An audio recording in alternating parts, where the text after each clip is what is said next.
The man who wasn't in any photos. A man woke up one morning and looked around. He was lying in a strange room. As he got up, he noticed something odd. Every morning when he woke up, he would have a new name. Today he woke up as John Smith. Yesterday he was called David Jones. And the day before that it was Michael Brown. People were walking by, but they didn't seem to notice him. What was happening to him? Why couldn't he remember anything about his life? Who was he?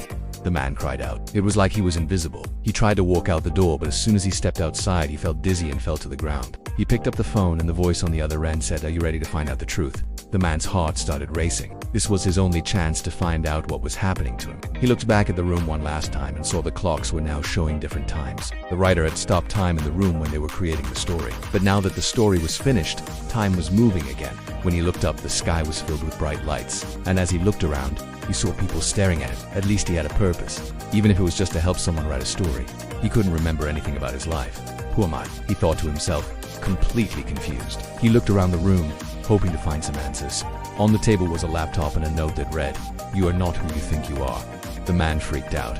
Was he going crazy? Was this some kind of joke? But as he looked around the room, he noticed something else. He wasn't in any photos because he wasn't real. He was just a figment of someone's imagination. The person who created him was a writer who was trying to come up with a new character for their story. All the clocks were showing the same time, 11:11.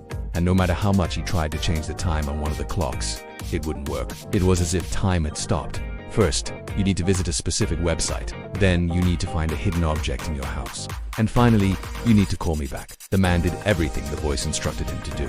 He then went to the window and looked outside. The man then went back into the room and collapsed on the bed. Just then, his phone started ringing. The voice on the phone said, "If you want to find out the truth, you need to follow 3 steps." When he called the voice back, he learned something shocking. As the man absorbed this information, his body started to fade away. As the man completely faded away, he realized that his life wasn't so bad after all.